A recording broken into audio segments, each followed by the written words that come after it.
ओम का उच्चारण ओम।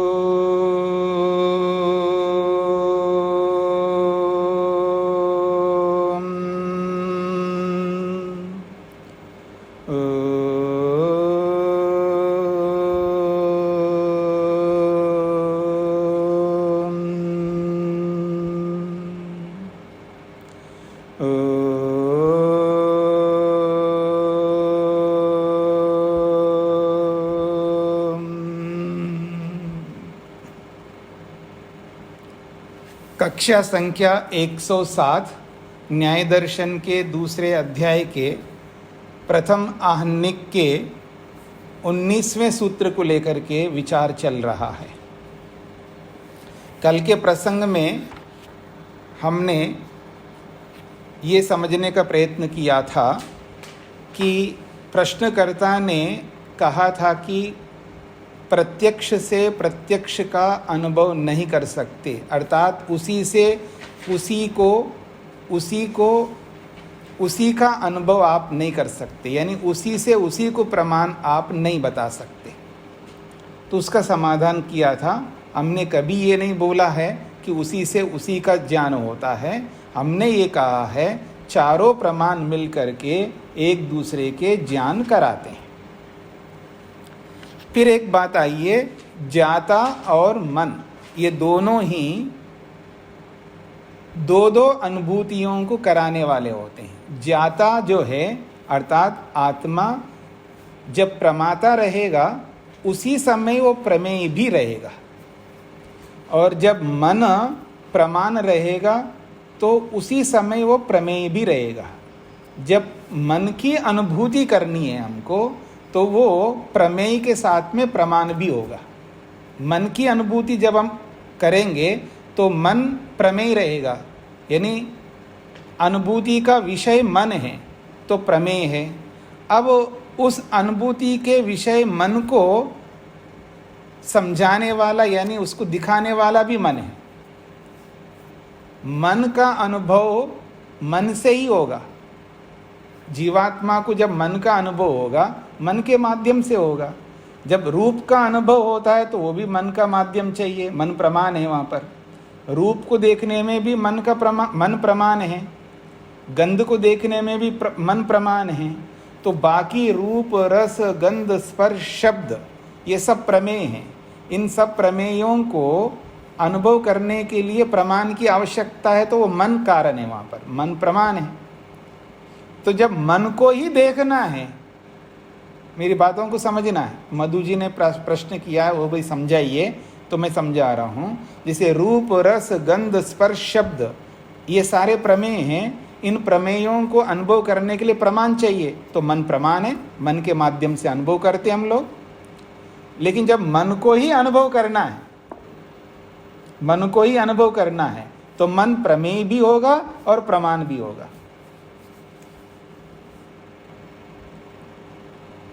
हाँ जी मधु जी, स्पष्ट हो गया? शाब्दिक रूप से तो हो गया स्वामी जी, पर अभी पूरी तरह स्पष्ट नहीं। तो गंध प्रमेय है, समझ में आ गया?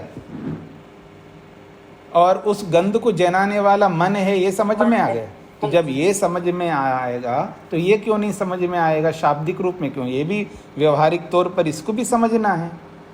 कारण वैसा ही है ना, सेम टू सेम है। एक लड्डू समझ में आए तो दूसरी लड्डू भी समझ में आएगा ना।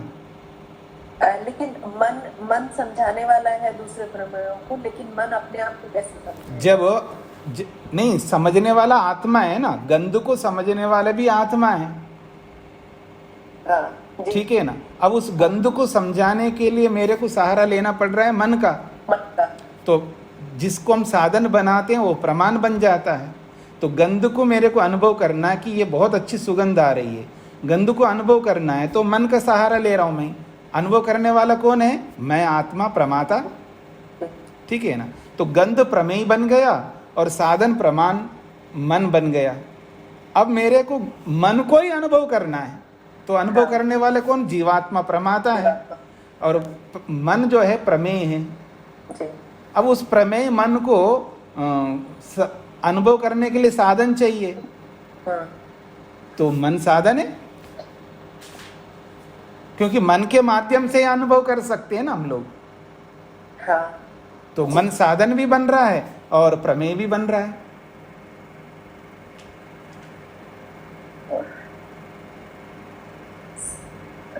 देखिए, पहले एक सिद्धांत समझ ले, बिना मन के कोई अनुभूति हम नहीं कर सकते। किसी भी प्रमेय को बिना मन के नहीं अनुभव कर सकते। समझ में आ गए ना? अब उस मन रूपी प्रमेय को ही समझना है हमको, जो साधन बन रहा था, प्रमाण बन रहा था। अब उसी मन को हमको समझना है। तो फिर वो मन जो है प्रमेय भी बना रहेगा और प्रमाण भी बना रहेगा, क्योंकि मन से ही समझना है, और कोई माध्यम तो है नहीं है। मन को हटा करके कोई किसी और को साधन बना नहीं सकते। हाँ। तो वो मन साधन भी बन रहा है और साध्य भी बन रहा है। अच्छा। प्रमेय भी बन रहा है और प्रमाण भी बन रहा है। ठीक है। ये बताया है यहाँ पर जात्री मनसोश्च दर्शनात् में, पृष्ठ संख्या 75 में। यानी प्रमाण भी बन रहा है और प्रमेय भी बन रहा है मन। जो आपने प्रश्न किया उसी बात को मैं समझा रहा हूं। देख रहे हैं आप लोग 75 पृष्ठ में सबसे नीचे से दूसरा अनुच्छेद, यानी ऊपर से तीसरा अनुच्छेद, ऊपर से देखते जाओ नीचे तक तीसरा अनुच्छेद प्रारंभ में, जात्री मनसोश्च दर्शनात्। ठीक है जी। तो जब मन से हम किसी और को देखते हैं तो मन प्रमाण बन गया और प्रमेय बन गया जिसको हम देखना है। जब मन को ही देखना है तो मन प्रमेय भी बनेगा और प्रमाण भी बनेगा। मन अपने आप को खुद सिद्ध करेगा। देखो, फिर आप परेशान हो रहे हो। मैंने आपको बताया था, उसको पकड़ना है ना। मन अपने आप को दिखाएगा, वो कोई चेतन तत्व थोड़ा है। देखने वाला तो प्रमाता है ना जी। गंध को भी देखने वाला प्रमाता है और मन को भी देखने वाला प्रमाता है। अब स्पष्ट हो गया। जी जी जी। तो मन को जब हम गंध को देखना चाहते तो प्रमाता मन को साधन बना रहा है। रूप को देखना चाहता है प्रमाता तो मन को साधन बना रहा है। अब प्रमाता मन को ही देखना चाह रहा है, प्रमाता मन को ही देखना चाह रहा है। तो अब वो मन प्रमेय भी बनेगा, प्रमाण भी बनेगा। यानी प्रमेय बन करके और साधन बन करके दिखाएगा अपने आप को। जी ठीक है, समझिए। अब पकड़ में आ गया जी। अब ज्ञाता जो जीवात्मा है उसको प्रमाता कहते हैं। ठीक है। अब वो प्रमाता है, वो प्रमाता के साथ साथ प्रमेय भी रहेगा। जैसे मैं आपको अनुभव कर रहा हूं तो प्रमेय कौन होगा? आप है। और प्रमाता कौन होगा? मैं हूं, अनुभव करने वाला। मेरे सामने मधु जी बैठी हैं तो उनको मैं अनुभव कर रहा हूं। तो प्रमेय कौन हो गया? मधु जी है। और प्रमाता कौन हो गया? मैं हूं। ठीक है। अब मैं अपने आप को अनुभव करना चाहता हूं। जैसे मैं हूं का अनुभव करना चाहता हूं। तो इस मैं हूं का अनुभव करने वाला कौन? प्रमाता वही है। और प्रमेय क्या है? मैं हूं। आत्मा ही प्रमेय है और आत्मा ही प्रमाता है। अब उस मैं हूं के स्थान पर मैं दूसरा शब्द का प्रयोग कर रहा हूं, सुखी हूं। मैं हूं के जगह पर मैं सुखी हूं बोल रहा हूं। मैं हूं के स्थान पर दुखी हूं बोल रहा हूं। तो ये जो दुखी हूं जो है ये प्रमेय है और प्रमाता जीवात्मा है। यानी वो ही प्रमाता है और वही प्रमेय है। अब पकड़ में आ गया? जी स्वामी, ग्रात्री मन सोचश्च दर्शनार्थ, इन दो शब्दों का अर्थ क्या है? माता जी, सारा रामायण सुनकर के फिर राम को सीता क्या लगती है ऐसा पूछते हैं आप। जात्री का मतलब है जाता, जीवात्मा। और मन का मतलब मन। हाँ जी। इन्हीं दोनों को लेकर के तो हम समझा रहे। कल भी समझा और आज भी समझा दिया। ये दर्शनार्थ यहाँ किस लिए? दर्शनार्थ का मतलब ज्ञाता को दो रूपों में देखा जाने से, मन को दो रूपों में देखा जाने से। ये शाब्दिक अर्थ है, ज्ञाता को दो रूपों में देखा जाने से और मन को दो रूपों में देखा जाना से। तो ज्ञाता को दो रूपों में कैसे देखते हो? तो एक ज्ञाता के रूप में और एक प्रमेय के रूप में। और मन को दो रूपों में कैसे देखते हो? एक प्रमाण के रूप में, एक प्रमेय के रूप में। ये सुखी दुखी भी प्रमेय है। ज्ञाता आत्मा ही प्रमेय है। जी। और वो प्रमेय कैसा है? उसकी विशेषता है दुखी है। ज्ञाता जीवात्मा है, उसका विशेषण है वो कैसा है? वो ज्ञाता वो दुखी है या सुखी है? सुखी है। जी। तो ये सुखी ज्ञाता कहो, उसको प्रमेय कहो, एक ही बात है। दोनों बन रहा है ना, उसको ज्ञाता भी कह सकते हो, प्रमेय भी कह सकते हो। एक चीज दो बन रही है, एक चीज दो बन रही है। ज्ञाता भी बन रही है वो चीज, और प्रमेय भी बन रही है। ठीक है माता जी? हाँ, दिमाग को कहीं और ले जाएंगे ना तो नहीं पकड़ में आएगा। सरल बात है, कल से हम समझ रहे हैं कि जब मैंने अभी बोला था, मधु जी का नाम हटा देता हूं, मैं पुष्पलता जी को देख रहा हूं। कौन है देखने वाला? आपको माता शकुंतला जी पुष्पलता जी को देख रही है, तो पुष्पलता कौन हो गई? प्रमेय है ना। प्रमेय, हाँ। और आप कौन है? प्रमाता है। प्रमाता, प्रमाता। ठीक है, अब आप अपने आप को देखना है, आपको अपने आप को देखना है। आप अपने आप को, तो मैं यही तो बता रहा हूं, अपने आप देख सकते ना। मैं हूं देखते नहीं देखते आप? मैं हूं अनुभव करते नहीं करते हो आप? नहीं अनुभव करते मैं हूं का? हाँ जी, हाँ, हाँ। तो ये मैं हूं अनुभव करने वाला कौन है? प्रमाता है। आत्मा।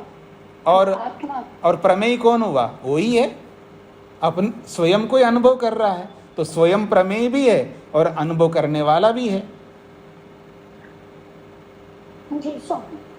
जैसे सामने वाले को अनुभव करते हैं तो वो प्रमेय बन गया, और जब स्वयं को अनुभव करते तो वो भी तो प्रमेय है ना। ज्ञान का विषय जब बनता है तो प्रमेय है, जी जी। और ज्ञान का साधन बनता है तो प्रमाण है। ये सुखी दुखी क्या चीज हुई? माता जी विशेषण है। आप कैसे हैं? तो आप वृद्ध हैं। आप वृद्ध हैं। आप कैसे हैं? तो आप वृद्ध हैं। तो ये तो शकुंतला जी का विशेषण है, ये वृद्ध। तो ये प्रमाता का विशेषण है दुखी, प्रमाता का विशेषण है सुखी। जी। तो ये दुखी कौन है? प्रमाता है। दुखी कौन होता है? आत्मा होता है ना। जड़ वस्तु तो दुखी होती नहीं है। तो दुखी तो नहीं है ना, सुखी दुखी प्रमेय तो नहीं है ना। माता जी कंफ्यूज क्यों हो रहे? प्रमेय भी है और प्रमाता भी है, दोनों हैं। धन्यवाद स्वामी। हाँ जी, हाँ जी, दोनों ही है। हाँ जी, तो इसलिए परेशान नहीं होना है, समझना है। क्या समझना है?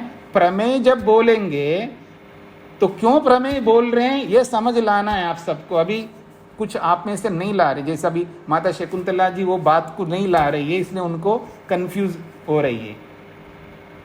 प्रमेय जब बोलते हैं तो प्रमेय का कारण है, क्यों प्रमेय बोला जा रहा है। तो जब ज्ञान का विषय बनेगा तो प्रमेय होगा। ठीक है ना? तो ये तो इससे बोला जा रहा है कि उसको जानना है हमें। हाँ, तो यही तो है ना। जब माता पुष्पलता जी को जानना है तो वो ज्ञान का विषय बन रही ना, तो इसलिए वो प्रमेय है। तो जब मैं स्वयं भी ज्ञान का विषय बनूंगा तो क्या बनूंगा? प्रमेय बन जाऊंगा। इसीलिए स्वयं आत्मा जो प्रमेय प्रमाता एक साथ बनेगा। हाँ, तो जब मैं ज्ञान का विषय, अपने आप को ज्ञान का विषय, मैं हूं तो अनुभव करना है ना, मैं हूं का तो विषय, ज्ञान का विषय बना रहा हूं ना अपने आप को। मैं कैसा हूं ये अनुभव करना है। मैं हूं अनुभव करना एक अलग चीज है, वो तो एग्जिस्टेंस है, मैं हूं। पर मैं कैसा हूं ये भी तो अनुभव करना चाहता हूं ना। मैं कैसा हूं जी? पूछते हो ना आप लोग, आप कैसे हो जी? हाँ जी, बड़ा आनंद में हूं जी, यही तो बोलते हो आप। तो इसका मतलब है सुखी हूं ये बोल रहे हो आप। हाँ, अब किसी रोगी से पूछो, वो बता देगा कैसे हो, तो कहते मैं दुखी हूं जी। ठीक है ना, वो दुखी हूं बोलेगा। तो ये दुखी क्या है? प्रमेय है, क्योंकि ज्ञान का विषय बन रहा है। अब उसको प्रमाता बोलो प्रमेय बोलो एक ही बात है, ठीक है ना, क्योंकि स्वयं अपने आप को जान रहा है तो दुखी के रूप में जान रहा है, तो दुखी जो बात दुखी शब्द है वो प्रमेय को इंगित कर रहा है, और अनुभवकर्ता को के रूप में देखेंगे तो प्रमाता को इंगित कर रहा है। यानी वही प्रमाता है वही प्रमेय है, एक ही वस्तु प्रमाता प्रमेय बन रही है।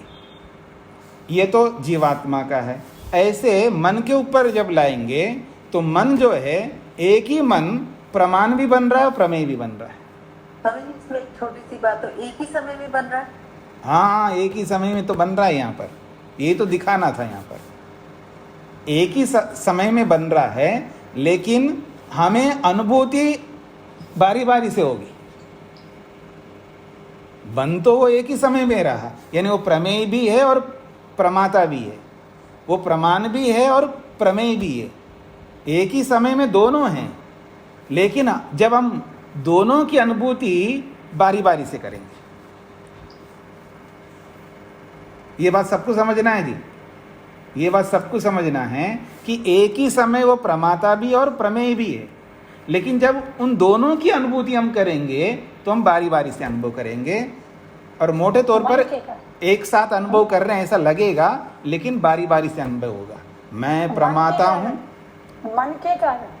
हाँ जी, मन के कारण, क्योंकि अनुभूति कराने का साधन तो मन है, और वो एक साथ करा नहीं सकता, वो बारी बारी से कराएगा। जी जी जी जी, धन्यवाद स्वामी। हाँ जी, रेणु जी को क्या पूछना है? स्वामी जी, यहाँ पर सुखी और सुख पर्यायवाची माने? नहीं नहीं, सुख और सुखी पर्यायवाची नहीं है। सुख हाँ भी प्रमेय। हाँ, सुख अपने आप में अलग प्रमेय है ना, दुख अपने आप में अलग प्रमेय। सुखी का मतलब है सुख को रखने वाला सुखी है, सुखी, हाँ, ठीक है। दुख को रखने वाला दुखी है, ऐसा है। जी जी जी, अब आगे बढ़े जी हम लोग। ये सारी बातें कल हमारी हो गई थी, तो क्या आप लोगों की कोई प्रश्न किसी का रहता है आप पूछ सकते हैं पीछे के पाठ में, नहीं तो हम नया पाठ प्रारंभ करेंगे। नया पाठ का मतलब है इसके आगे पढ़ेंगे। पृष्ठ संख्या 76 है। हाँ, मोहनलाल जी को क्या पूछना है? ओम स्वामी जी नमस्ते जी स्वामी जी, समवायी कारण और असमवायी कारण और निमित्त कारण, तो निमित्त कारण को तो हम जानते हैं, समवायी कारण और असमवायी कारण, इसे आप एक पुनः आप और बताएंगे। जब आप वैशेषिक दर्शन पढ़ेंगे ना, तब आपको अच्छी तरह ये सारी बातें समझ में आ जाएंगी। अभी तो आप उलझ जाएंगे। आपने वैशेषिक पढ़ा है कभी? नहीं पढ़ा। नहीं पढ़ा है ना, तो उनको समझने के लिए थोड़ा बहुत टाइम चाहिए। समवाय को समझने के लिए ऐसा आसान नहीं है। आसान में तो है जो बनाने वाला होता है वो निमित्त कारण है, आसान बात बता रहा हूँ। और जो अपने अंदर किसी ना किसी गुण को धारण करके रखता है, जो अपने अंदर कोई ना कोई गुण को धारण करता है, तो गुण को धारण करने वाला समवायी कारण होता है। जो गुण को, एक गुण को धारण करें या कितने गुणों को धारण करें, जो गुण को धारण करता है उसका नाम समवायी कारण है।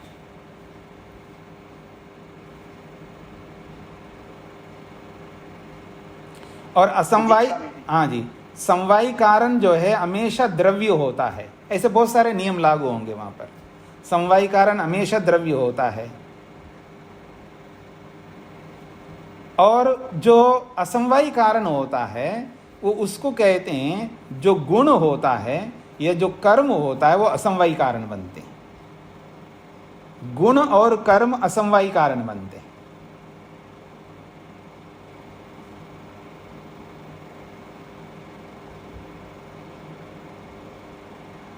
द्रव्य नहीं बनता है, गुण और कर्म ही असमवायी कारण बनते हैं। और कैसे बनते हैं वो लंबी प्रक्रिया है वैशेषिक में, तो वो उसको पढ़ेंगे तब आपको आसानी से समझ में आएगा। मोटा कथन है, निमित्त कारण सब जानते बनाने वाला। समवायी कारण का मतलब है जो गुण को धारण करे वो समवायी कारण, जो कोई भी हो। जो गुण को धारण ना करता हो उसको समवायी कारण नहीं कह सकते। ईश्वर भी समवायी कारण है, जीवात्मा भी समवायी कारण है। जिसको आप द्रव्य कहते हैं, पदार्थ कहते हैं, वो सब समवायी कारण है। जो भी हो वो गुण को धारण करने वाला होगा, चाहे एक को करे, सैकड़ों को करे, 2 4 5 करे, कम से कम एक गुण को तो धारण करना होगा। एक से तो अधिक गुण होते हैं वैसे, लेकिन कम से कम किसी न किसी गुण को धारण करे, वो समवायी कारण है। जी, प्रकृति समवायी कारण नहीं है क्या?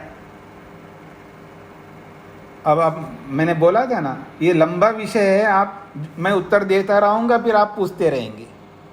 इस वैशेषिक दर्शन के लिए बचा के रखिएगा। अब आज ना बताएं, ठीक है जी, कभी आगे। नहीं, जब आपको बोला है जो गुण को धारण करें, हाँ, वो समवायी कारण है, तो प्रकृति भी तो गुण को धारण करता है ना। आप प्रकृति को द्रव्य मानते हो या नहीं मानते हो? जी हाँ, द्रव्य भी है और गुण भी धारण करता है। ठीक स्वामी जी, नहीं, द्रव्य है तो कोई ना कोई गुण को धारण करेगा ना। ठीक है। हाँ, अल्पना जी को क्या पूछना है?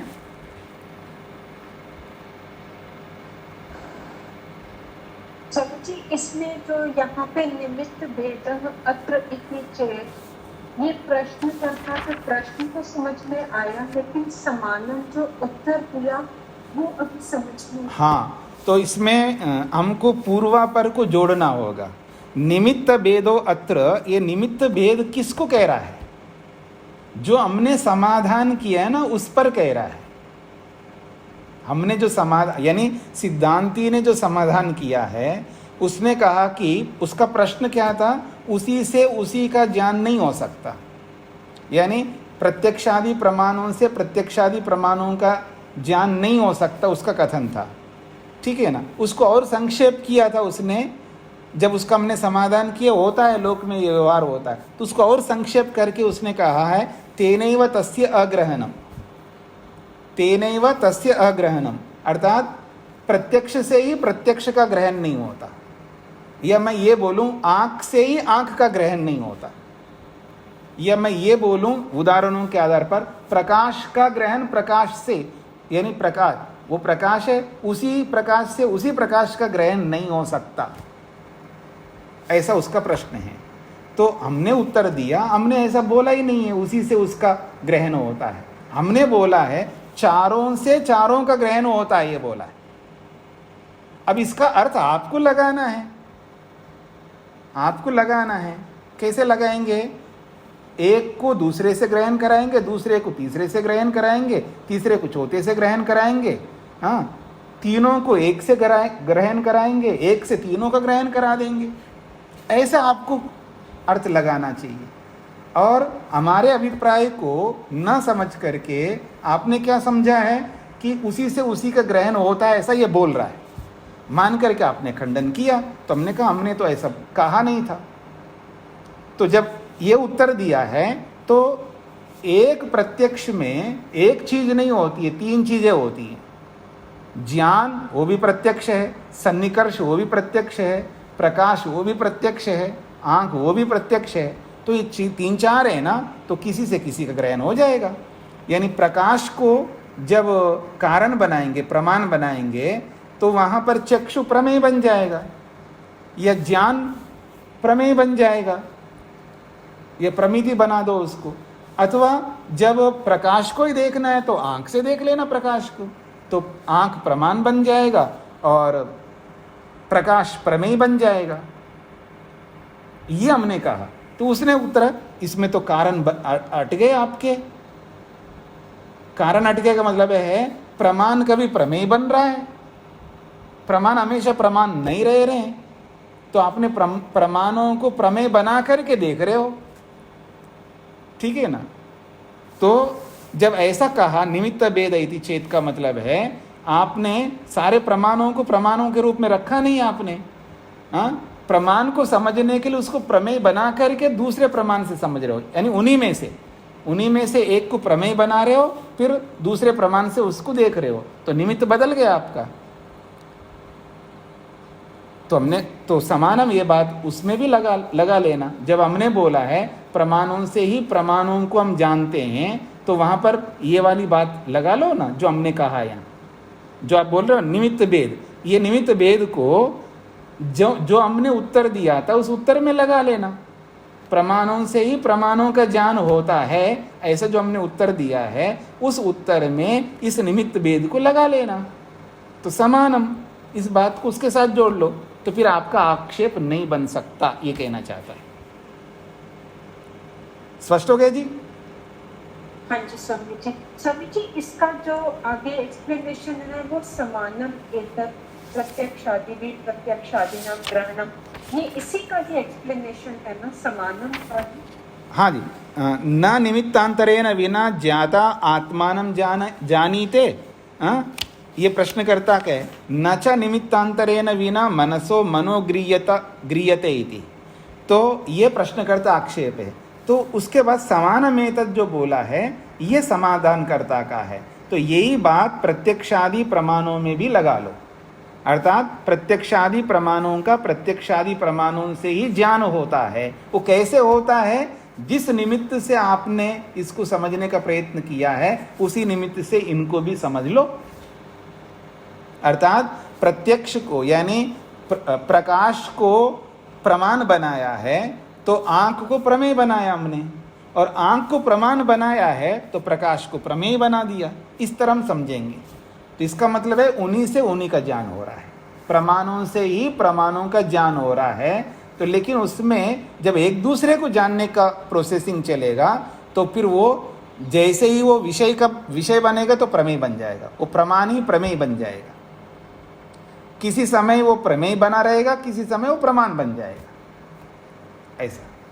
तो इसलिए जब समानमेतत् का मतलब है जो हमने उत्तर दिया था प्रत्यक्षादियों का प्रत्यक्षादियों से ही जाना जाता है, उसमें यही निमित्त भेद आप लगा लो। तो जब निमित्त भेद लगा लोगे तो आपका आक्षेप नहीं बन पाएगा, तब हमारी बात सिद्ध हो जाएगी। ये इसका अभिप्राय है। स्पष्ट हो गया? हाँ जी। अब इसके आगे 76 पृष्ठ संख्या में एक नया विषय ये है प्रत्यक्षादीनां च अविषयस्य अनुपत्ते। प्रत्यक्षादीनां च अविषयस्य अनुपत्ते। ये जो प्रत्यक्षादि 4 प्रमाण हैं, ये 4 प्रमाण ऐसे हैं इनका कोई अविषय नहीं रह सकता। अर्थात इनके लिए सभी विषय बन जाएंगे। जितने भी दुनिया भर के प्रमेय होंगे इन 4 प्रमाणों के विषय बनेंगे। कोई ऐसा विषय नहीं बचेगा जो इनका विषय नहीं बनता। तो ये कह रहे हैं प्रत्यक्षादीनां प्रमाणानां, प्रत्यक्षादि प्रमाणों का अविषय की अनुपत्ति सिद्धि नहीं होती है। अर्थात प्रत्यक्षादि प्रमाणों का कोई अविषय बन रहा हो उसकी सिद्धि नहीं हो सकती। पकड़ में आ गई बात? उसी को खोल के बता रहे हैं। यदि स्यात् किंचिद अर्थ जातम प्रत्यक्षादीनां अविषय, कोई ऐसी वस्तु हो जो इन 4 प्रमाणों का विषय नहीं बनता हो, ऐसा बिल्कुल नहीं होगा। किंचिद अर्थ जातम, कोई भी ऐसी वस्तु हो जो इन 4 प्रमाणों का विषय नहीं बनता हो। बात पकड़ में आ रही जी? अर्थात कोई ऐसा विषय है, उस विषय को जानने के लिए ये प्रमाण नहीं होंगे, मतलब उस विषय को ये प्रमाण जना नहीं सकते। क्या ऐसा कोई विषय है दुनिया में? तो कहते हैं नहीं है, सब इन प्रमाणों के विषय बनते हैं। ये कहना चाहते हैं। यद प्रत्यक्षादिभिर न शक्यम ग्रहीतुम, जो कोई ऐसा विषय हो इन प्रत्यक्षादि प्रमाणों से उसको हम जान नहीं सकते हो, ऐसा कभी नहीं हो सकता। तस्य ग्रहणाय प्रमाणांतरम उपादीयेत, फिर उसको जानने के लिए इन 4 प्रमाणों से कोई नया प्रमाण स्वीकार करना पड़े। भाई इन 4 से तो उसको हम जान नहीं सकते जी। एक स्पेशल वस्तु है दुनिया में जिसको ये 4 प्रमाण दिखा नहीं सकते, अनुभव नहीं करा सकते। तो क्या करना होगा? उस विषय को जानने के लिए आपको किसी नए प्रमाण को स्वीकार करना पड़ेगा। क्या ऐसा है? तो कहते हैं ऐसा बिल्कुल नहीं है। तत्तु न शक्यम केनचित उपपादयितुम, तत्तो इस बात को कोई भी सिद्ध नहीं कर सकता कि कोई ऐसा प्रमेय है जिस प्रमेय को ये चारों ग्रहण नहीं करा सकते हैं, इस बात को कोई सिद्ध नहीं कर सकता। तत्व का मतलब है ऐसा कोई प्रमेय हो जिसको केनचित न शक्यम उत्पादितुम, उसको कोई भी व्यक्ति सिद्ध नहीं कर सकता। हाँ जी ये प्रमेय है, इस प्रमेय को ये चारों प्रमाण नहीं ज्ञान करा सकते, ऐसा दुनिया में कोई प्रमेय नहीं है। ये चारों प्रमाण इतने समर्थ है, ये सब को अनुभव कराते हैं। वो सब क्या है बताएंगे। प्रत्यक्षादि नाम यथा दर्शनम एवं सच्च असच्च सर्वम विषय। वो कहते हैं इन चारों प्रमाणों का यथा दर्शनम, जहाँ जैसा देखा जाता है वैसा सबका ग्रहण कराता है। वो सब को ने दो है, एक सत्तात्मक पदार्थ और एक असत्तात्मक, एक भाव और एक अभाव। भाव का भी अनुभव कराते हैं ये चारों और अभाव का भी अनुभव कराते हैं ये चारों। पकड़ में आ रहा है जी? हाँ, जिनको भी समझ में ना आए तो पूछ सकते हैं। इसका मतलब ये है कि घरों में जो वस्तुएं रखी है उनका ज्ञान प्रमाण कराएंगे। अब घर में कोई चीज है ही नहीं है तो नहीं का ज्ञान भी यही प्रमाण कराएंगे, इसका ये मतलब है। यानी सत्ता का भी अनुभव कराते हैं और असत्ता का, अभाव का भी अनुभव कराते हैं। हाँ जी मधु जी, पकड़ में आया? जी स्वामी जी। हाँ, मतलब किंच कुंच कुंचा ऐसे एक वस्तु है जी, किंच कुंच कुंचा ऐसा कोई वस्तु है। हाँ, तो जी कोई वस्तु है ही नहीं ऐसी, तो यही बताएंगे ना ये चारों प्रमाण की ये वस्तु नहीं है, यानी उसका अभाव को समझाएंगे कौन? प्रमाण ही है। और कोई वस्तु भाव के रूप में उसको भी ये प्रमाण दिखाएंगे, देखो ये वस्तु है, हमने आंखों से देखा, हमने अनुमान किया, हमने शास्त्रों में पढ़ा। यानी शब्द प्रमाण के माध्यम से आप जानोगे। अगर वस्तु का एग्जिस्टेंस है तो उसको शब्द प्रमाण से जानोगे या अनुमान प्रमाण से जानोगे या प्रत्यक्ष प्रमाण से जानोगे। किसी वस्तु का एग्जिस्टेंस ही नहीं है, उसकी सत्ता ही नहीं है, तो नहीं है इस बात को कैसे जानोगे? प्रत्यक्ष प्रमाण से जानोगे, अनुमान प्रमाण से जानोगे, शब्द प्रमाण से जानोगे। बात पकड़ में आ गई जी? जैसे दुनिया में 4 चीजें होती हैं, अबे 3 चीजें होती हैं, ये तो हमने प्रमाणों से जाना है। चौथी वस्तु आपने बोला है, हम कहते हैं नहीं है। नहीं है कैसे जानेंगे? जैसे ये चारों प्रमाण जो तीनों को है बताने में कारण बन रहे हैं, यही चारों प्रमाण चौथी चीज के लिए नहीं है बताएंगे। ठीक है जी, इसको कहते हैं अभाव प्रमाण। ये अभाव प्रमाण कहलाता है। अभी आगे पढ़ेंगे आप, इन चारों को जब विस्तार करेंगे तो अभाव प्रमाण भी इसको बोलते हैं। यानी कोई चीज नहीं है उसको जताने के लिए भी यही कारण होंगे, यही प्रमाण होंगे। यही प्रमाणों से ही हम भावात्मक पदार्थों का अनुभव करते हैं, इन्हीं प्रमाणों से ही नहीं का भी अनुभव करते हैं। मोटा उदाहरण दूं जी, सामने आदमी दिख रहा है, नहीं दिख रहा है जी, कैसे पता लगा? आंख से पता लगा नहीं है। मैं सामने कोई आदमी खड़ा है, नहीं है जी, कैसे पता लगा? नहीं है। अभाव का ज्ञान कैसे हुआ? आंख से हुआ है। अगर होता तो दिखता, नहीं है, नहीं के रूप में दिख रहा है, दिखा रहा है आंख कि सामने कोई आदमी नहीं है। ये कौन जता रहा है आपको? आंख जता रही है।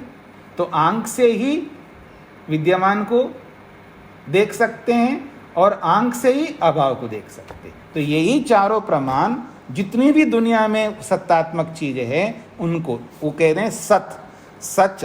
और असत का मतलब है जो नहीं है। तो है और नहीं है, इन दोनों का विषय ये चारों प्रमाण बनते हैं। यानी इन दो विषयों को चारों प्रमाण अपना विषय बना करके इन सबको जनाते हैं, भाव का भी और अभाव का, ये कहना चाहते हैं। इस तरह ये सूत्र पूरा हो गया जी। थोड़ा सा दिमाग को परेशान कर दिया होगा ना आपको ये सूत्र, 19वां सूत्र। परेशान तो क्या किया है, मतलब समझना है हमको, तो थोड़ा सा समझने में इतना टाइम हमको लगा है, लेकिन बुद्धि में बैठ जाएं तो आगे सरलता आएगी। ये बात पूरी हो गई जी। अब एक स्वामी जी, हाँ जी, ये जो अभी पहला आपने पढ़ा है 19वें सूत्र का, प्रत्यक्ष आदि नाम चाविष्यानुपपत्ते, ये इसको एक बार स्पष्ट कर दीजिए। माता जी मैं नहीं बैठा। ये कहना चाहते हैं प्रत्यक्ष आदि जो 4 प्रमाण हैं, ये चारों प्रमाणों का कोई ऐसा विषय नहीं है जो इनका विषय नहीं बनता हो, यानी कोई ऐसा पदार्थ नहीं है जो इनमें से नहीं गुजरता हो जी। ठीक है ना। मतलब मैं ये बोलूं, मेरी नज़र में कोई ऐसी वस्तु नहीं है जो मेरी नज़र में नहीं आती हो। मेरी नज़र का मतलब प्रमाण है, यह मेरे प्रमाणों के नज़र में हर वस्तु है। कोई वस्तु ऐसी बस्ती नहीं है कि प्रमाणों के नज़र में वो ना आए। ये इसका मतलब है इस पंक्ति का, ठीक है। उसको पूरे को समझना है मुझे, तो जो पूरे वाले 19वें वाले सूत्र को, सूत्र तो शुरू में बताया था ना, ना प्रदीप प्रकाशवत। नहीं स्वामी जी, यही 3 लाइनें, यदि स्यात् किंचित् दत्तं जातं प्रत्यक्षादि नाम विषय। माता जी आपको संस्कृत नहीं आती है तो इसका अर्थ उस संस्कृत का ही तो अनुवाद बता करके बताया मैंने। इस संस्कृत का अर्थ है उसका अनुवाद बता करके आपको बता दिया। प्रत्यक्षादि प्रमाणों का अविषय कोई भी नहीं हो सकती, यह है प्रत्यक्षादि नाम च अविषयस्य अनुपत्ति का अर्थ। प्रत्यक्षादि प्रमाणों का अविषय की सिद्धि नहीं हो सकती। जी। यदि स्यात्, यदि कोई होगा तो किंचित अर्थ जातम, अगर कोई भी एक वस्तु है जो प्रत्यक्षादि प्रमाणों का विषय नहीं बनता हो, ऐसा कोई भी नहीं सिद्ध कर सकता। प्रत्यक्षादि भी न शक्यम ग्रहीतुम, प्रत्यक्षादि प्रमाण उसको नहीं पकड़ते हैं ऐसा कोई नहीं बता सकता, यानी इनके नज़र से वो रह गया हो ऐसा नहीं हो सकता। तस्य ग्रहणाय प्रमाणांतरम उपादीयते, अब इन चारों का विषय नहीं बन पाया, रह गया कोई, अब उसके लिए कोई नए प्रमाण को स्वीकार करना पड़े ऐसा नहीं हो सकता। जी। तत्तु न शक्यम केनचित् उपपादयितुम, उस बात को कोई सिद्ध नहीं कर सकता कि चारों प्रमाणों का ये प्रमेय विषय नहीं बन पाया, ऐसा कोई सिद्ध नहीं कर सकता। जी। इसलिए प्रत्यक्षादि प्रमाणों का यथा दर्शनम, जहाँ जिसको देखा जाता है सत्ता के रूप में है तो यही चारों प्रमाण सत्ता के रूप में दिखाएंगे, और वो असत्ता है तो असत्ता के रूप में दिखाएंगे। इसलिए इन चारों का सभी विषय बनते हैं, चाहे वो सत हो चाहे असत हो। स्वामी जी धन्यवाद जी। अब आगे नया विषय बताया जा रहा है कि ये जो आपने 19वां सूत्र बोला है, 19वें सूत्र को देखिए एक बार, न प्रदीप प्रकाशवत तत्सिद्धे। तो प्रदीप प्रकाशवत इतने अंश को देखना है आपको सूत्र में। प्रदीप प्रकाशवत, प्रदीप प्रकाशवत, इसका अर्थ है दीपक के प्रकाश के समान। प्रदीप प्रकाशवत का मतलब है दीपक के प्रकाश के समान, या आप दीपक भी हटा दो, प्रकाश के समान, बस इतना समय, वो प्रकाश दीपक का है, बस इतना है। तो प्रकाश के समान, ये जो आपने उदाहरण दिया है केवल उदाहरण को लेता है। सूत्र का अर्थ, सूत्रार्थ जब करता है तो केवल उदाहरण के अर्थ को जोड़ करके अर्थ लेता है। कुछ व्यक्ति या कुछ लोग, केचित का मतलब है कुछ लोग, केवल उदाहरण के अर्थ को केवल उदाहरण के रूप में देखते हैं, उस उदाहरण के साथ हेतु को जोड़ते नहीं हैं। केवल उदाहरण को देख रहे हैं और हेतु को साथ में उदाहरण के साथ नहीं जोड़ रहे हैं। ये अब कहना चाहते हैं। केचित का मतलब है कुछ लोग, हेतुना दृष्टांतम अपरिगृहीतम, केचित्तु कुछ लोग ऐसा लेते हैं इसको, हेतु के साथ दृष्टांत को ग्रहण नहीं करते हैं, यानी कारण के साथ में दृष्टांत को नहीं लेते हैं। उसी बात को आगे अगली पंक्ति में जोड़ रहे हैं, समझा रहे हैं। विशेष हेतु मंतरेण साध्य साधनाय उपादते। विशेष हेतु मंतरेण, ये जो दृष्टांत है प्रकाशवत को, इसको बिना विशेष हेतु के साध्य को सिद्ध करने के लिए ग्रहण करते हैं। यथा, अब उदाहरण देके समझा रहे हैं। यथा प्रदीप प्रकाशः प्रदीपांतर प्रकाश मंतरेण गृह्यते। दीपक का जो प्रकाश है वो दूसरे प्रकाश के बिना ही गृहीत होता है, ऐसा अर्थ लेते हैं। तथा प्रमाणानि प्रमाणांतरेण गृह्यन्ते, पर प्रमाण जो है दूसरे प्रमाणों से गृहीत होते, यानी तथा उसी प्रकार से प्रमाण भी बिना प्रमाणों के ही गृहीत होते हैं, ऐसा अर्थ लगाते हैं।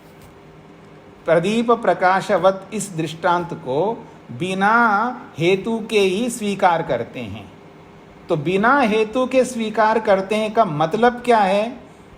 जैसे प्रकाश को अनुभव करने के लिए दूसरे प्रकाश की आवश्यकता नहीं होती है, ठीक इसी प्रकार से प्रमाणों को समझने के लिए दूसरे प्रमाणों की आवश्यकता नहीं होती है, ऐसा अर्थ प्रदीप प्रकाशवत का अर्थ करते हैं वो लोग। ये कहना चाहते हैं। केचित का मतलब है कुछ लोग। प्रदीप प्रकाशवत का क्या अर्थ करते हैं? तो वो ये अर्थ करते हैं, दीपक का जो प्रकाश है उस प्रकाश को देखने के लिए दूसरे प्रकाश की आवश्यकता नहीं है, ऐसा अर्थ करते हैं। जैसे प्रकाश को देखने के लिए दूसरे प्रकाश की आवश्यकता नहीं है, ठीक उसी प्रकार से प्रमाणों को प्रमाणित करने के लिए दूसरे प्रमाणों की आवश्यकता नहीं है, ऐसा अर्थ करते हैं इस प्रदीप प्रकाशवत उदाहरण का। कुछ लोग ऐसा ही कहना चाहते हैं। बात पकड़ में आ गई जी? तो ऐसा अगर अर्थ करते हैं तो सिद्धांत ऐसा नहीं है। आगे जो कहना चाह रहे हैं 20वें सूत्र में, ऐसे जो कुछ लोग अर्थ करते हैं उस प्रदीप प्रकाशवत का अर्थ ये नहीं है जो लोग अर्थ लेते हैं। फिर क्या है? उदाहरण के साथ हेतु को जोड़ना पड़ेगा। बिना हेतु के उदाहरण को नहीं स्वीकार किया जाता है। आप पहले पढ़ चुके हैं आप लोग। केवल उदाहरण को नहीं प्रस्तुत किया जाता है, उदाहरण में हेतु को जोड़ करके प्रस्तुत किया जाता है। पकड़ में आ रहा है आप लोगों को? अब यहाँ बात क्या है, हमारा सिद्धांत ये है ही नहीं है कि प्रकाश को देखने के लिए दूसरे प्रकाश की जरूरत नहीं है। हमने कब कहा? यहाँ अभी तक हमने 19वें सूत्र में यही तो सिद्ध किया है। अगर कोई चीज है, चाहे वो प्रमाण है प्रमेय है, उनको प्रमाणित करना पड़ेगा आपको। वो अपने आप सिद्ध नहीं, उनको दूसरों से सिद्ध करना पड़ता है। ये तो हमने अभी तक 19वें सूत्र में माना है। अभी तक 19वें सूत्र में हम तो यही तो प्रमाणों को सिद्ध करने के लिए उन्हीं प्रमाणों को साधन बनाते हम लोग, अर्थात एक दूसरे को साधन बनाते। हमारा ये सिद्धांत नहीं है ना कि प्रकाश को देखने के लिए दूसरे प्रकाश की आवश्यकता नहीं है। ये हमारा सिद्धांत है ही नहीं है। लेकिन कुछ लोग ऐसा अर्थ करते हैं, और ऐसा अर्थ करके वो क्या कहना चाहते हैं?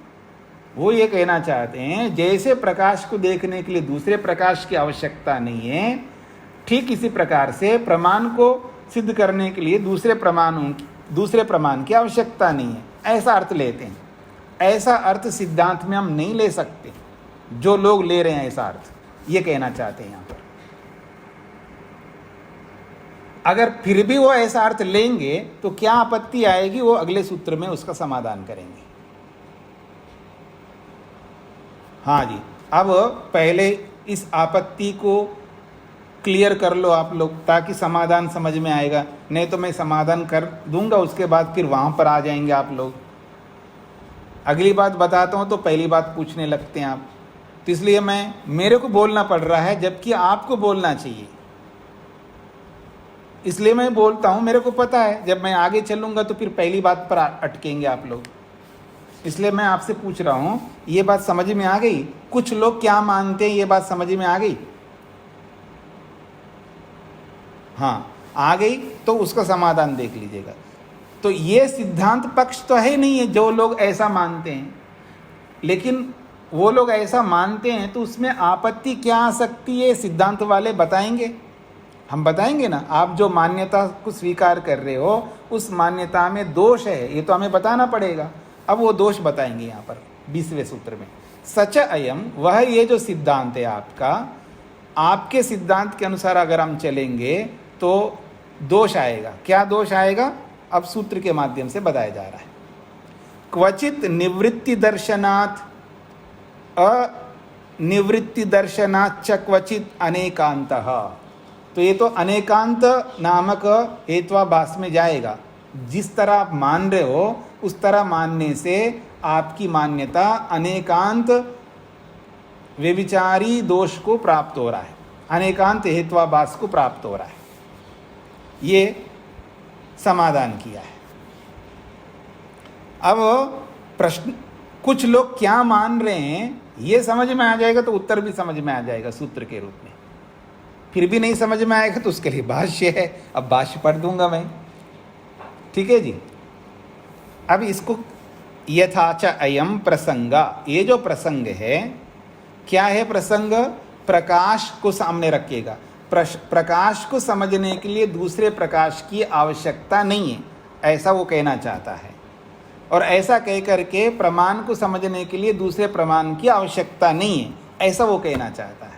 अगर ऐसा मानोगे तो दोष आएगा आपकी इस मान्यता में। क्या दोष आएगा वो इस सूत्र में समझाया है। हाँ जी, माता जया बहन जी। नमस्ते, मुझे सूत्रार्थ चाहिए था। सूत्रार्थ लिखा था? इस सूत्र का अर्थ, इसी सूत्र का अर्थ पूछ रहे हैं आप? लिखवाऊंगा, बाद में लिखवाऊंगा, पहले इसको समझ लीजिए। 20वें वाले सूत्रार्थ बाद में लिखवा दूंगा जी। ठीक है, ठीक है। तो कह रहे हैं यथाच अयम प्रसंगा, ये जो प्रसंग है हमारा क्या है, मतलब हमारा का मतलब है जो कुछ लोगों की मान्यता क्या है, वो ये है कि प्रकाश को देखने के लिए दूसरे प्रकाश की आवश्यकता नहीं है। इस बात को कहा है निवृत्ति दर्शनात्। यथाच अयम निवृत्ति दर्शनात्, यानी क्वचित निवृत्ति दर्शनात्, यानी किसी प्रकाश को देखने के लिए दूसरे प्रकाश की निवृत्ति होने से, ऐसा अर्थ लगाइएगा। यथाच अयम प्रसंग का मतलब है जैसे ये जो प्रसंग है, प्रसंग क्या है? प्रकाश। प्रकाश को देखने के लिए दूसरे प्रकाश की निवृत्ति होने से प्रमाण साधनाया उपादीयते, और उसी को प्रमाण की सिद्धि के लिए ग्रहण किया जा रहा है। प्रमाण साधनाय उपादीयते, ये जो प्रकाश को देखने के लिए दूसरे प्रकाश की आवश्यकता नहीं है, इस दृष्टांत को, इस उदाहरण को प्रमाण की सिद्धि में उपयोग किया जा रहा है। ठीक है जी, यहां तक पकड़ में आ गया? प्रकाश को देखने के लिए दूसरे प्रकाश की आवश्यकता नहीं है, ये क्या है? दृष्टांत है। इस दृष्टांत को प्रमाणों को सिद्ध करने में लागू कर रहे हैं। प्रमाण साधनाय उपादीयते, प्रमाण की सिद्धि के लिए उस दृष्टांत को ग्रहण किया जा रहा है। यहां तक पकड़ में आ गए जी सबको? एवं यदि ऐसा है तो हम उनके ऊपर आक्षेप कर रहे हैं, तो प्रमेय साधनाय अपि उपादेय, प्रमाणों, प्रमेय की सिद्धि के लिए भी ग्रहण कर लेना चाहिए। अर्थात वहां पर भी प्रमेय की सिद्धि के लिए भी प्रमाणों की आवश्यकता नहीं, ऐसा मान लेना चाहिए। जब आप प्रकाश की सिद्धि के लिए दूसरे प्रकाश की आवश्यकता नहीं है मान रहे हो, हाँ, ऐसा कह करके प्रमाणों की सिद्धि के लिए दूसरे प्रमाणों की आवश्यकता नहीं है ऐसा आप बता रहे हो, तो हम उसके ऊपर आक्षेप करेंगे ना। क्या आक्षेप करेंगे? तो ऐसा ही है जैसा आप सिद्धांत प्रस्तुत कर रहे हो वैसा ही सिद्धांत हमारे ऊपर भी लागू करो ना। प्रमेय की सिद्धि के लिए भी प्रमाणों की आवश्यकता नहीं है, ऐसा मानो। फिर एक पक्ष में तो आप मानो और एक पक्ष में ना मानो, ये कैसे होगा?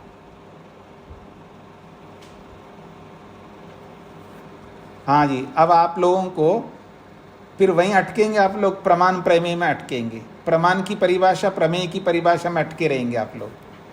प्रकाश को सिद्ध करने के लिए दूसरे प्रकाश की आवश्यकता नहीं है, जब ये बोला जा रहा है तो प्रकाश को प्रमेय बनाएंगे हम। वैसे प्रकाश तो प्रमाण है ना, प्रकाश तो प्रमाण है, क्योंकि प्रकाश क्या कर रहा है? घर में रखी हुई वस्तुओं को दिखा रहा है। अब उस प्रकाश को प्रमाणित करना है कि ये प्रकाश है। उस प्रकाश के लिए दूसरे प्रकाश की आवश्यकता नहीं है, ऐसा कुछ लोग मान रहे। ठीक है जी, पर हम सिद्धांत में ऐसे थोड़ा मानते हैं, हम उसको भी सिद्ध करते हैं प्रकाश को।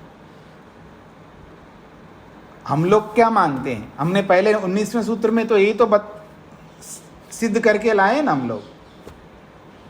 19वां सूत्र समझ में आ जाएगा तो ये भी समझ में आएगा। प्रश्न समझ में आना चाहिए तो समाधान भी समझ में आ जाएगा। इसलिए मैंने बोला प्रकाश को सिद्ध करने के लिए दूसरे प्रकाश की आवश्यकता नहीं है, वो ये कहना चाहता है। इससे क्या समझ में आया आप लोगों को? वो प्रमाण प्रमाण ही रहेगा, वो प्रमेय नहीं बनेगा। जी सार इसका ये है, वो प्रमाण प्रमाण ही रहेगा, वो प्रमेय नहीं बनेगा। क्योंकि उसको सिद्ध करने के लिए दूसरे को लाओगे तो वो प्रकाश क्या बन जाएगा जी? प्रमेय बन जाएगा। प्रमेय बन जाएगा। हम मतलब कुछ लोग ऐसा मान रहे हैं प्रकाश को सिद्ध करने के लिए दूसरे प्रकाश की आवश्यकता नहीं, वो स्वयं दिखाएगा अपने आप को, ऐसा वो मानता है। ठीक है ना? कौन? कुछ लोग ऐसा मानते हैं, पर हमारा सिद्धांत ऐसा नहीं है ना। हमारे सिद्धांत तो ये है उस प्रकाश को भी देखने के लिए दूसरा आएगा। जब प्रकाश को ही हम प्रमेय बनाएंगे, क्योंकि हम नहीं मानते जी प्रकाश है ही, यहाँ हम नहीं मानते ये प्रकाश है। रूम में वस्तुएं दिखाई दे रही है, आपने बल्ब जला रखा है। मेरी बात समझने का प्रयत्न करना, आप उदाहरण दूंगा तो समझ में आएगा आपको। हाँ, आपको बहुत मतलब छोटे बच्चे बना करके बताना पड़ेगा। ठीक है जी। अब रूम में सारी वस्तुएं रखी है जी, लेकिन दिख नहीं रही है, तो आपने क्या किया? लाइट जला दिया। अब लाइट क्या हो गया? प्रकाश। अब वो प्रकाश जो है कमरे में रखी वस्तुओं को दिखा रहा है। अब प्रकाश को भी सिद्ध करना है तो नहीं, उसको सिद्ध करने के लिए सिद्ध करने की जरूरत नहीं, वो अपने आप सिद्ध है। तो अपने आप कैसे सिद्ध होगा? अपने आप सिद्ध कैसे हो सकता है? अगर वो प्रकाश अपने आप सिद्ध है तो वस्तुएं भी तो अपने आप सिद्ध है, हम ये कहना चाहेंगे। तो प्रकाश को सिद्ध करने के लिए दूसरे प्रकाश की जरूरत नहीं है, ऐसा वो मानता है। नहीं है ना? क्यों नहीं है? जब वो जब साध्य बनेगा तो दूसरे को अपना होगा ना। हम आंख से देख रहा हूं प्रकाश को, आंख प्रमाण बन जाएगा। आंख को प्रमाण बनाऊंगा, प्रकाश प्रमेय बन जाएगा। तो ये कहता है कि प्रकाश को सिद्ध करने के लिए दूसरे प्रकाश की आवश्यकता नहीं है। जब ऐसा मानता है तो हम उसके लिए आक्षेप तो करेंगे ना, जब प्रकाश को सिद्ध करने के लिए दूसरे प्रकाश की आवश्यकता नहीं है। अर्थात आप ये कहना चाह रहे हैं प्रमाण को प्रमाणित करने के लिए दूसरे प्रमाण की आवश्यकता नहीं है, आप ये कहना चाहते हैं।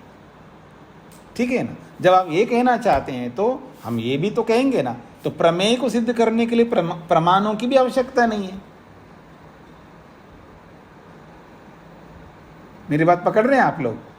प्रमाणों, जब आप प्रकाश को सिद्ध करने के लिए दूसरे प्रकाश की आवश्यकता नहीं है ये बोल रहे हो, क्या मान रहे हो आप? प्रकाश स्वयं सिद्ध है, उसको सिद्ध करने की जरूरत नहीं है कह रहे हो आप। तो फिर प्रमेयों को सिद्ध करने के लिए भी प्रमाणों की आवश्यकता क्यों है? वो भी स्वयं सिद्ध है। ऐसा मानने में क्या दिक्कत है आपको? ये हम उनके ऊपर आक्षेप कर रहे हैं। अब आप उसका समाधान करो, या तो उस मान्यता को आप चेंज करो। अगर चेंज नहीं करते हो तो हमारी बात आपको मानो।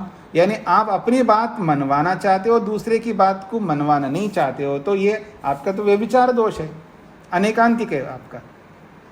एक पक्ष को स्वीकार कर रहे हो, दूसरे पक्ष को स्वीकार नहीं कर रहे हो, तो इसको व्यभिचारी दोष कहते हैं।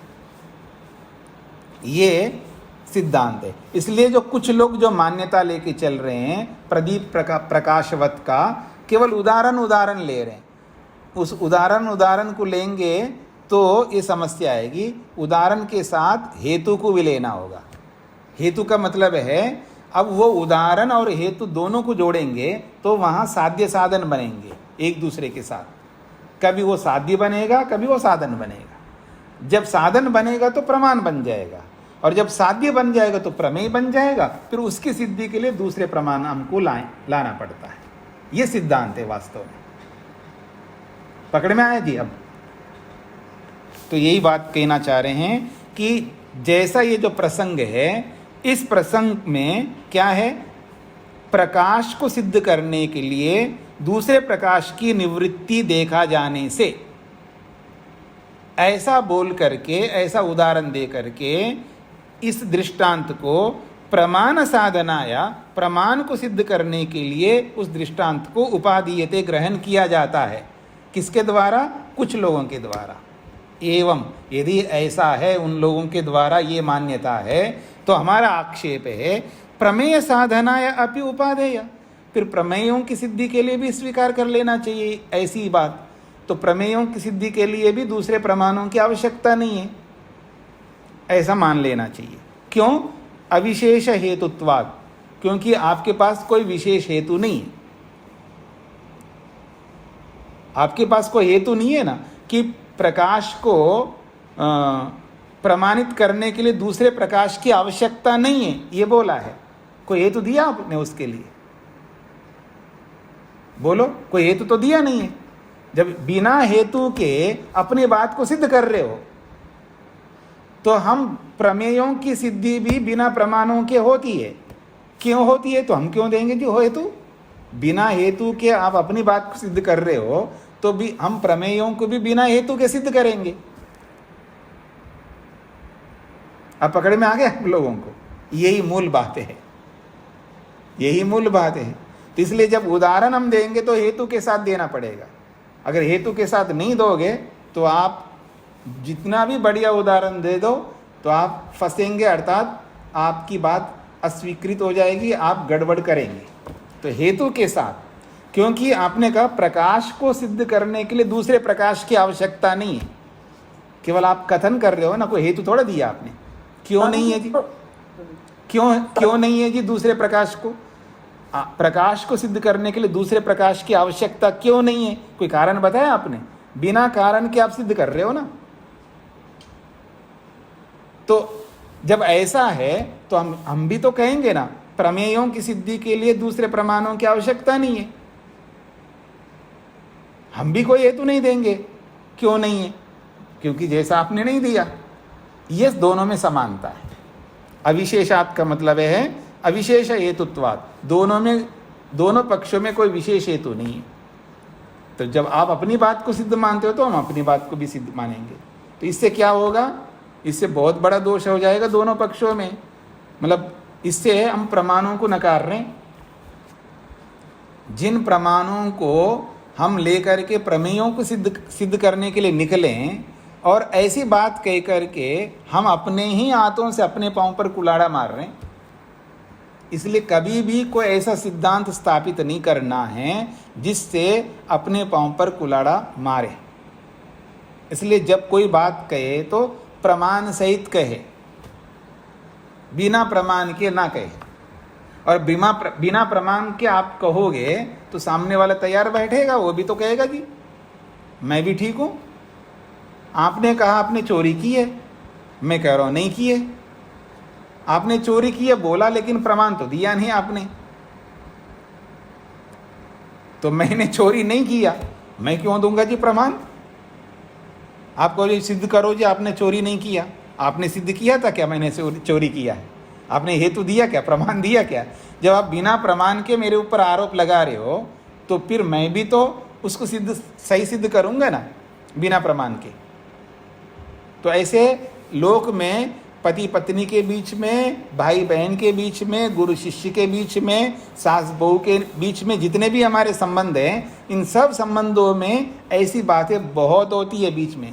बिना प्रमाण के हम बोलते रहते हैं, परेशान होते रहते हैं, दुखी होते रहते हैं, बाद में बैठ के रोते हैं। और बाद में जब समझ में आ जाता है तब अरे मैं तो यही कह रहा था, ये कारण था। अरे भले आदमी ये कारण था तो पहले बता देते। ठीक है ना? तो ऐसी बातें होती रहती है। चलिए, तो और थोड़ा समझने का प्रयत्न करिएगा। आज तो जितना जैसा हमने समझने का प्रयत्न किया है, तो इनको दिमाग में लाइएगा। प्रश्न को समझने का प्रयत्न करना तो उत्तर समझ में आएगा। आप बोलते नहीं हैं तो जब उत्तर आगे चलता रहता है, फिर आप प्रश्न पर आकर के खड़े हो जाते हैं, फिर प्रश्न को समझाया जाता है, फिर आगे जाते हैं, फिर वापस प्रश्न पर आते हैं। ये स्थिति ना आए तो शुरू में ही अपने आप को बालक बना लो। जी समझ में नहीं आया तो बोलो ना, 10 बार बोलो नहीं समझ में आया। केवल इतना ही भी नहीं बोलना है नहीं समझ में आया। हाँ, कभी आप बोले तो समझ में नहीं आया तो बाबा जी और बोलेगा और बोलेगा। अरे क्या नहीं समझ में आया ये भी तो बताना पड़ेगा ना आपको। क्या नहीं समझ में आए ये भी बताना पड़ेगा, हेतु देना होगा। हाँ, जो भी है, मतलब समझ में नहीं आया केवल इतना बोलना बहुत आसान है, पर आप कुछ तो समझे होंगे ना। बहुत सारी बातें चल रही थी, उनमें क्या नहीं समझ में आया उसको भी तो बताना पड़ेगा ना। नहीं जी समझ में नहीं आया, केवल इतने बोलने से कैसे कैसे काम चलेगा। आपने बहुत कुछ सुना है, उसमें आपको प्रमाण के बारे में बताया गया, प्रमेय के बारे में बताया गया, प्रमाता के बारे में बताया गया, प्रमिति के बारे में बताया गया है, प्रमेय कैसे बन रहा है ये भी बताया है, प्रमाण कैसे बनता है ये भी बताया है, सब बताया है, सब आपने सुना है। और उनमें से एक बात समझ में नहीं आ रही, तो इस कारण से, इस वजह से मेरे को ये बात समझ में नहीं आ रही, ये बताना पड़ेगा ना आपको। केवल इतने बोले जी समझ में नहीं आया, तो जब समझ में नहीं आया मतलब सारी बातें दोबारा दोहराऊंगा मैं, और आप बीच बीच में ऐसे करते रहते हैं। और बीच बीच में जब आप ऐसे करते हैं तो सारी बातें दोहराना पड़ता है। फिर दोहराने के बाद भी फिर आप फिर वहीं आ जाते जी समझ में नहीं आया। स्वामी जी फिर हमें कीर्तन नहीं करना पड़ता, याद आ जाता है। याद रखने की कक्षा है, हमें भी हेतु देना पड़ेगा। चलिए, चलो इतना आप समझ रहे हैं, अच्छी बात है। तो इसलिए आप लोग थोड़ा सा ध्यान दो।